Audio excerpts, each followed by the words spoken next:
मानेगा ही ये कारण। और सबसे बड़ा शत्रु आपका ऑफिसर है जो ऑफिस में बैठा है, कहना नहीं मानता, छुट्टी नहीं देता है। बस अब वो छुट्टी के लिए मना कर दे तो आप ये टेस्ट कर देखें क्या मंत्र में ताकत है कि नहीं, मैं ये कह रहा हूं, आप इसको अनुभव करें। तो मूल रूप से इसका इफेक्ट ये है कि किसी का अहित नहीं हो और हमारा कार्य सिद्ध हो जाए। हमारा कार्य है कि जो भी हमारे से स्वतंत्रता रखता है वो हमारे अनुकूल बन जाए।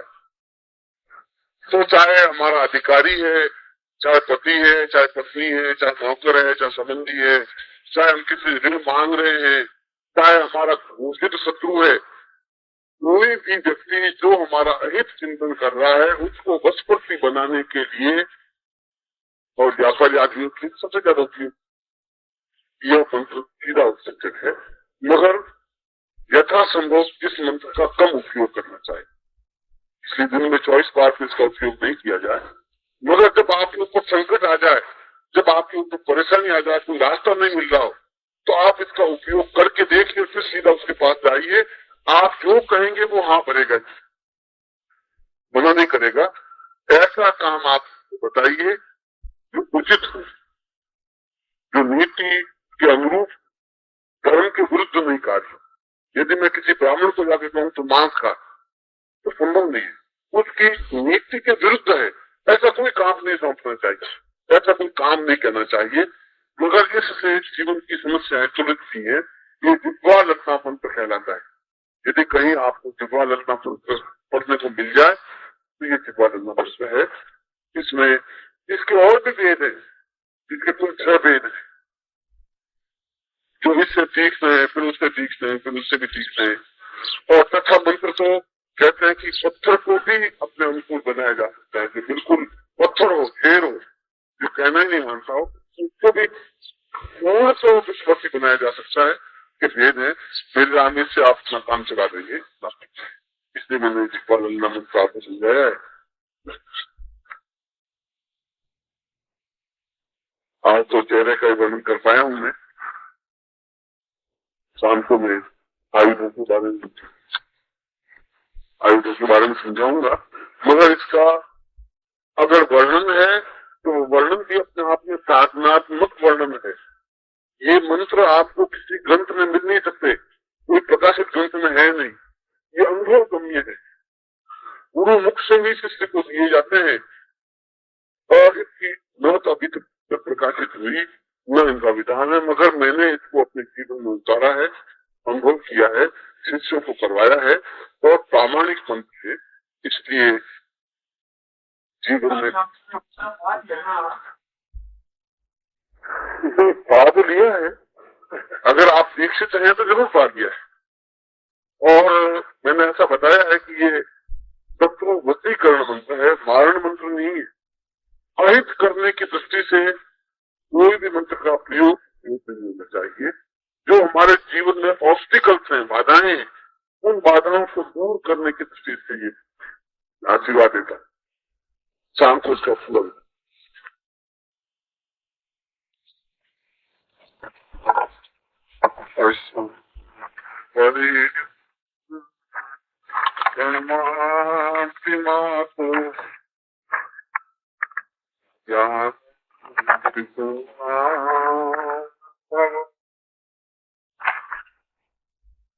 आहार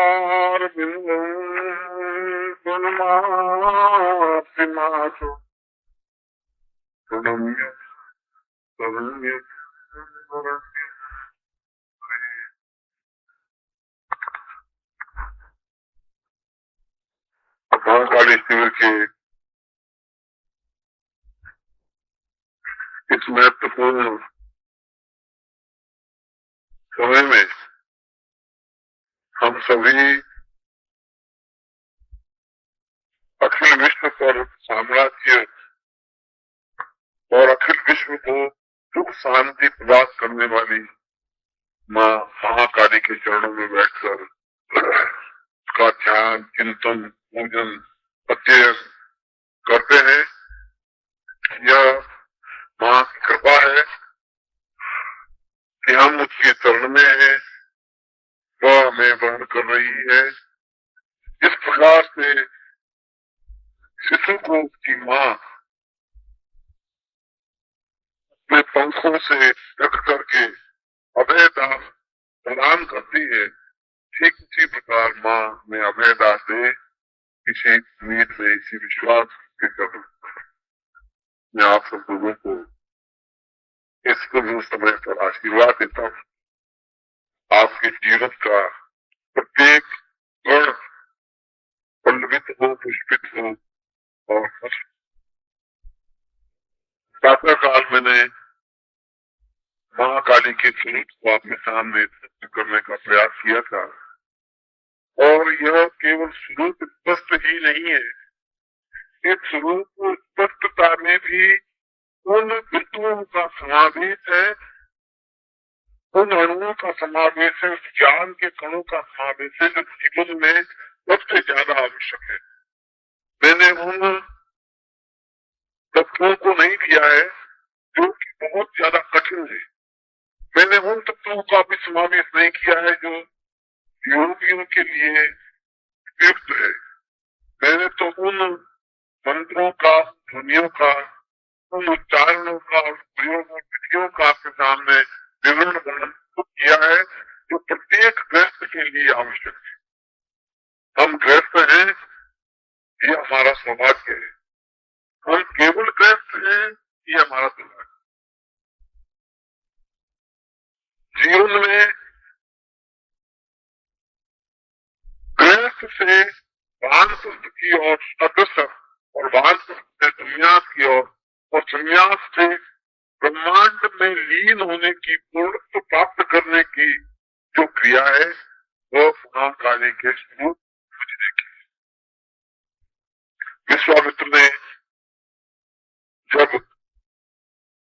नवीन सृष्टि रचना प्रारंभ की, जब ब्रह्मा से उनका युद्ध प्रारंभ हुआ, तो विश्वामित्र ने कहा कि मुझे तुम्हारी इस सृष्टि की आवश्यकता ही नहीं है। मैं वह ब्रह्मर्षि हूँ, मैं उस उच्च कोटि का ज्ञान रखने वाला हूँ कि मैं नवीन सृष्टि निर्माण करके आपके सामने रख सकता हूँ। नवीन घास, नवीन पेड़ पौधे, पशु पक्षी, कीट पतंग, मनुष्य, स्त्री, मनुष्य, जानवर, सारी सृष्टि का नए ढंग से निर्माण कर सकता हूँ, क्योंकि मैंने ब्रह्मांड को धारण करने वाली शक्ति महाकाली को साक्षात्कार किया है। कितनी बड़ी बात! विश्वामित्र ने कितना गर्व और गर्व कि मैं नवीन सृष्टि निर्माण कर सकता हूँ, इसलिए कर सकता हूँ मैंने महाकाली को प्रत्यक्ष किया है। और उन्होंने ही नहीं, गुरु गोरखनाथ से कई वर्षों बाद जब गुरु गोरखनाथ साधना में प्रविष्ट हुए, तब उनके सामने एक ही ध्येय, एक ही लगन कि मैं एक मामूली सा गोरखनाथ बन करके नहीं रह जाऊं। क्योंकि व्यक्ति का जब जन्म होता है तो कोई कणु होता है, ये कणु होता है, उसका कोई नियंत्रण नहीं होता, उसका कोई ऊपरी प्रारब्ध नहीं बनता। वह एक करोड़ों अणुओं में से कणु होता है, और वह अणु उछल करके पूर्ण ब्रह्मांड पर छा जाने वाली क्रिया बन सकता है यदि उसमें सामर्थ्य होती है, यदि उसमें शक्ति होती है। और वह शक्ति और सामर्थ्य तभी प्राप्त हो सकती है जब वह महाकाली पूर्ण आत्मसात कर सकता है। शरीर में किसी देवता को समाहित कर देना जीवन की सबसे बड़ी विशेषता है, और जीवन की सबसे बड़ी उपलब्धि है कि हम अपने इष्ट को अपने शरीर में समाहित कर सकते हैं। क्योंकि जैसे पिछली उपासना, पिछली साधना में, चंदा प्रयोग साधना में चर्चा चली थी कि क्या चर्चा चली, किसी स्वतः ब्रह्मांड में से पदार्थ की दृष्टि नहीं की, अभी 10 दिन पहले की, उसमें से इनमें से कोई साधक भाग ली होगी और नहीं की। और मैंने उनको ये कहा था कि किसी भी पदार्थ का निर्माण इस ब्रह्मांड से नहीं, उसके लिए बाजार में खरीदने की जरूरत नहीं है। यदि इस चश्मे को बनाना है तो चश्मे बाजार से खरीद सकते हैं, और शून्य में से उस चश्मे को निर्माण किया जा सकता है, संभव है। सोने को निर्माण किया सकता है, चांदी का निर्माण किया जा सकता है, चांदी का निर्माण किया जा सकता है, यहाँ तक कि सजीव व्यक्तित्व का निर्माण किया जा सकता है। अभी मैंने उदाहरण दिया, विश्वामित्र ने ब्रह्मा को कह दिया कि मैं पूरी सृष्टि का निर्माण कर दूंगा, क्योंकि मैंने काली को साधना किया की। इतना गर्व था उनमें, क्योंकि काली साधना अपने आप में इतनी गरिमामय है। और यही दसदा प्रयोग में मैंने बताया कि अगर तुम्हें जीवन का लक्ष्य केवल धन एकत्र करना है तो तुम्हारी तनख्वाह ज्यादा से ज्यादा 1000 रुपये महीना हो सकती है, 2000 रुपये होगी। और तुम व्यापार करते हो तो ज्यादा से ज्यादा तुम्हारे 5000 रुपये व्यापार में कमा सकते होंगे, 10,000 कमाते होंगे महीने के, से ज्यादा कुछ है। और 10,000 का मतलब हुआ साल भर के 1 लाख रुपए, और 1 लाख का मतलब हुआ कि 50 साल तुम जीवोगे तो जाके 50 लाख इकट्ठे से ज्यादा कर नहीं सकते। और यदि शून्य में से किसी को स्वर्ण बनाने की प्रक्रिया ही उसे ज्ञात हो जाए तो वह तो केवल 4 दिन में भी 4 लाख रुपए, 25 लाख रुपए, 50 लाख। तो कुछ लोगों के चेहरों पर ये भाव आया कि ऐसा कैसा समय, जैसे केवल गुरु ने कह दिया, हम बोल नहीं सकते, सामने इतने सुन रहे। मैंने कहा नहीं, अवज्ञा किसी ने नहीं की। और मुझे इस प्रकार का कभी मोहग्रस्त होना नहीं चाहिए। गुरु अगर मोहग्रस्त होता है तो ये उसकी समस्या है, क्योंकि अगर एक व्यक्ति को मैं चमत्कार दिखाऊंगा तो फिर 25 लोगों को चमत्कार दिखाना पड़ेगा और जिंदगी पूरी इसी में बीत जाएगी। फिर भी मैं अपनी अहम भावना को प्रदर्शित नहीं कर रहा हूं, मैं तो केवल विद्या और साधना आज भी जीवित है। इसलिए शून्य में से केवल उस शिवलिंग का निर्माण किया था जिसको सहस्राक्षी शिवलिंग कहते हैं, जो पत्थर का शिवलिंग, क्योंकि शिवरात्रि बीती थी इसलिए उसमें बिंब विद्या लिंग कही आया। सोना का कोई ऐसा महत्व तो नहीं है, चांदी अपने आप में कोई वैसे कुछ नहीं है। सोना बहुत एक मामूली वस्तु है, बनाने वालों ने हजारों करोड़ों गुण बनाया है। और उस शिवलिंग की विशेषता ये थी कि उसमें पत्थर में वो अणु बरोबर घूमते रहते थे। पत्थर में कोई अणु घूम नहीं सकता, ऐसे घूमते हुए अणु दिखाई नहीं दे सकते। मगर उस शिवलिंग को फिर मैंने किसी को आज में दिया था, मैंने कहा तुम सबको दर्शन करवा दीजिए शून्य में से। तो शून्य में से भी किसी भी पदार्थ का निर्माण किया जा सकता है, वह चाहे स्वर्ण हो, वह चाहे लड्डू हो, चाहे पूड़ी हो, चाहे हलवा हो, चाहे सब्जी हो, चाहे खीर हो, कुछ भी हो।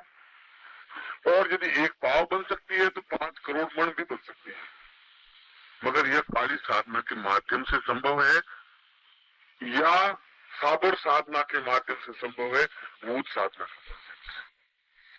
क्योंकि या तो साबर साधना का गोरखनाथ ने बिल्कुल ही नवीन पद्धति निकाली। उन्होंने कहा कि ये सारी पद्धतियां बड़ी जटिल है, संस्कृत बहुत जटिल है, इसका उच्चारण बहुत जटिल है, यह वेदोक्त काल में चलती है, अब तो ऐसा कुछ नहीं बोल।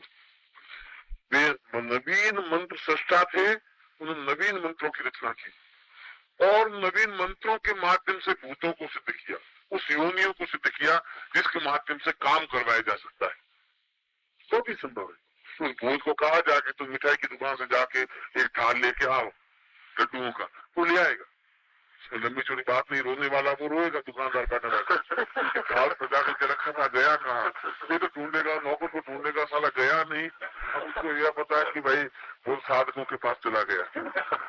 एक तरीका ये तरीका धोखे वाला तरीका, तो ठीक है, उसका कार्य सिद्ध हो जाएगा। वो अगर लड्डू के थाल मंगवाएगा, खीर मंगवाएगा तो आ जाएंगे, मगर किसी का अहित जरूर होगा। और शून्य में से वस्तु पदार्थ प्राप्त करने की क्रिया में किसी का अहित नहीं है, वह तो शून्य में सब वस्तु उपलब्ध है। मैंने कल भी जैसे उदाहरण दिया कि इस समय लता मंगेशकर का गाना मेरे सामने चल रहा है और शास्त्रीय संगीत चल रहा है और अंग्रेजी की धुनी चल रही है, मैं पकड़ नहीं पा रहा हूँ, मगर है इस जगह पर कहीं पर। पकड़ने की क्रिया होनी चाहिए।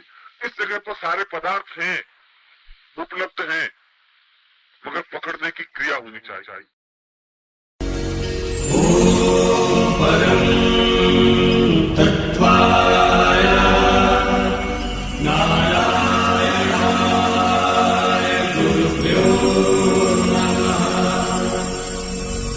नमस्कार। अगर आप सद्गुरुदेव डॉक्टर नारायण दत्त श्रीमाली जी के शिष्य हैं या फिर उनकी दी हुई शिक्षाओं से और ज्ञान प्राप्त करना चाहते हैं तो हमारी चैनल को जरूर सब्सक्राइब कीजिए और नए वीडियोस की जानकारी के लिए बेल आइकन दबाएं।